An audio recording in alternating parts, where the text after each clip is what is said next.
जिस जगह खुशी ना हो वहाँ पर नहीं लगता है आपका मन, और घर से भाग रहा हो रुपया पैसा, नहीं टिक रहा है धन, तो जानो इनके 5 ऐसे मुख्य कारण और इनसे जुड़े हुए कुछ इनके निवारण यानी कि उपाय।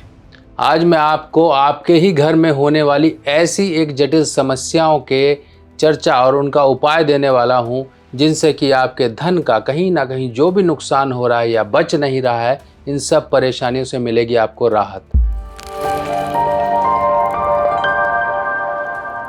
लाल किताब का एक एक उपाय है निराला, जो खोल दे बंद किस्मत का ताला। जी हाँ, लाल किताब के ही ये कुछ ऐसे सिद्धांत हैं जिनको हमें फॉलो करना होता है, क्योंकि लाल किताब book of lifestyle and ethics हमारी दिनचर्या, हमारा सोशल बिहेवियर, हमारी पूरी ज़िंदगी को कहीं ना कहीं हमारे बर्ताव व्यवहार को कंट्रोल करती है। अगर हम इसी में कुछ चेंजेस कर लें तो आपको बहुत चीज़ें प्राप्त हो जाएंगी। बर्ताव, बिहेवियर, ये कहीं ना कहीं आपके दोस्त भी बनाता है और आपके दुश्मन भी बना देता है। इसी तरीके से माँ लक्ष्मी की बात की जाए तो माँ लक्ष्मी चंचल स्वभाव की हैं, जिनको टिका के रखना, घर में उनको विराजमान करा के रखना थोड़ा मुश्किल होता है। यानी कि ये एक ऐसे मेहमान की तरह होती हैं जो काफ़ी नकचढ़ा है, काफ़ी डिमांडिंग है, काफ़ी अपने जो सेवा भाव है वो चीज़ें चाहता है। इसी तरीके से माँ लक्ष्मी के लिए भी आपने अगर कहीं पर भी कोई कमी करी तो माँ लक्ष्मी चंचलता स्वभाव होने के कारण आपसे रुष्ट होकर आपका घर छोड़ कर चली जाएंगी। और जब माँ लक्ष्मी की कृपा ना हो घर में, तो समझ लीजिए कि आपने अगर स्टोरीज देखी हो, आपने पुराने सीरियल्स देखे हों, जब सभी के सभी देवता श्री विहीन हो गए थे, तब सोचिए क्या हुआ था। अंधकार मच गया था पूरे इस ब्रह्मांड में, हर जगह श्री यानी कि माँ लक्ष्मी के ना होने के कारण किस तरह की दयनीय स्थिति हो जाती है लोगों की। पैसा ही आपकी सभी ज़रूरतें पूरी करता है, अगर पैसा ही ना होना तो कुत्ता भी घास ना डाले आपको। समझ सकते हो कि एक सोशल रिस्पेक्ट एक रुतबे वाले पैसे वाले की कितनी होती है और एक रिक्शा खींचने वाले की कितनी होती है। यहीं से एक एग्जाम्पल समझ लीजिए कि एक लक्ष्मी का कितना बोलबाला है आपके जीवन में, जो आपकी ज़रूरतों से लेके, आपकी घर की ज़रूरतों से लेके, आपकी रोज़ की ज़रूरतों से लेके, आपकी उस ज़रूरत को भी पूरा करता है जो कि आपके मान सम्मान से जुड़ी हुई है। अब लक्ष्मी माँ को घर में हमें बिठाए रखने के लिए, क्योंकि देखिए स्थिर लक्ष्मी, चंचल लक्ष्मी, अब दोनों में से कौन आपको चाहिए वो आप डिसाइड करिए। पर डिसाइड तो कर लिया आपको कि हाँ स्थिर लक्ष्मी चाहिए, पर स्थिर लक्ष्मी को बिठाने के लिए, स्थिर लक्ष्मी को जगह देने के लिए आपको कुछ ना कुछ तो व्यवस्थाएं घर में करनी पड़ेंगी, और वही व्यवस्थाओं की तरफ कहीं ना कहीं हमारे ध्यान नहीं जाता है।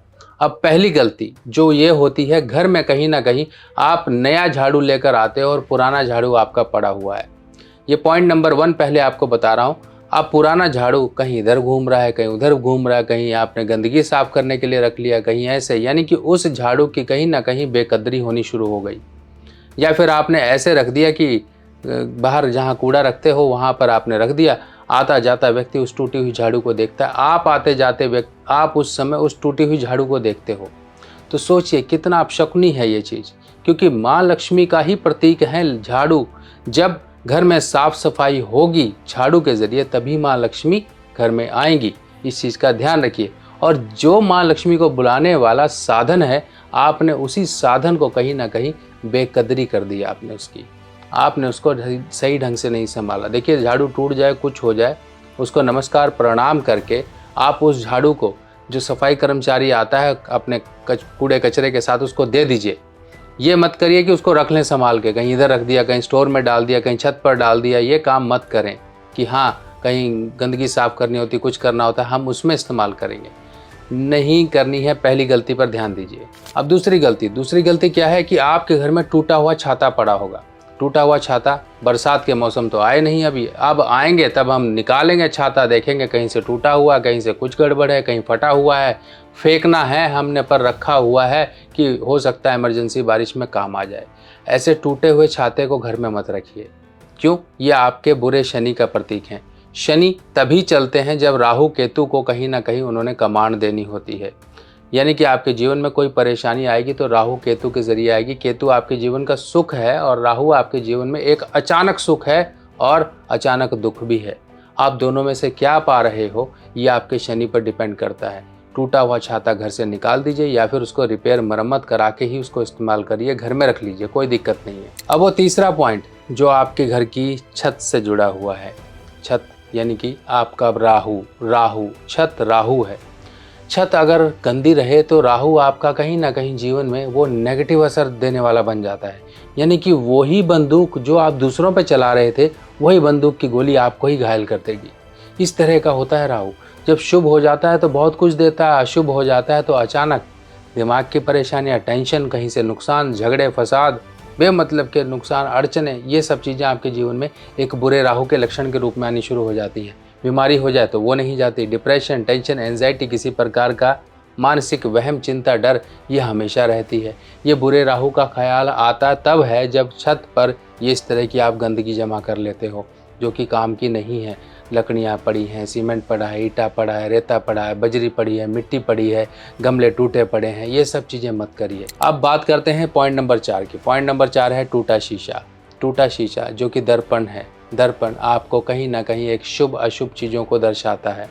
आप अच्छे दिख रहे तो आपका कॉन्फिडेंस बढ़ाएगा, आप बुरे दिख रहे तो कहीं ना कहीं आपके अंदर हीन भावना लाएगा, और वही दर्पण कहीं ना कहीं आपके घर में एक प्रतिबिंब बनाता है, एक रिफ्लेक्शन बनाता है। रिफ्लेक्शन, ऐसी रिफ्लेक्शन जो कि धन का एक डबल कर देता है, यानी कि आप शीशे में देखोगे, आप तो एक इंसान हो पर दूसरा इंसान शीशे में दिखाई देगा। इसी तरीके से आपकी हर एक चीज़ों को डबल करने का काम करता है शीशा। अगर यही शीशा टूटा फूटा हो तो कहीं ना कहीं बुध की खराबियाँ, बुध यानी कि आपका फाइनेंशियल मैनेजमेंट, आपका बोलचाल, आपका बिहेवियर, आपके कनेक्शन, ये सब के सब कहीं ना कहीं ख़राब हो जाएंगे। आपका व्यापार कहीं ना कहीं डाउन होता चला जाएगा। टूटे शीशे का ये बुरा प्रभाव होता है और हर कामों में आपके कहीं ना कहीं विघ्न, बाधाएं आनी शुरू हो जाती हैं। चलिए अब बात करते हैं 5वें पॉइंट के बारे में। 5वां पॉइंट क्या है? आपके घर में पड़ी हुई खराब घड़ियाँ। खराब घड़ियाँ तो चलो ठीक है, हम सही कर लेंगे, कोई दिक्कत नहीं, उठा के फेंक देंगे। पर सबसे बड़ी गलती ये भी आप करते हो, घर की दक्षिण दिशा की तरफ आप लगा देते हो एक घड़ी जो चलती फिरती हो, चाहे बढ़िया, बिल्कुल बढ़िया काम करती हो, फिर भी आपने दक्षिण दिशा की तरफ लगा दी तो ये दक्षिण दिशा की घड़ी समझ लीजिए आपका बुरा वक्त बन जाएगी। यही बुरा वक्त आपके जीवन में हर समय आपका परेशानी लेकर आएगा।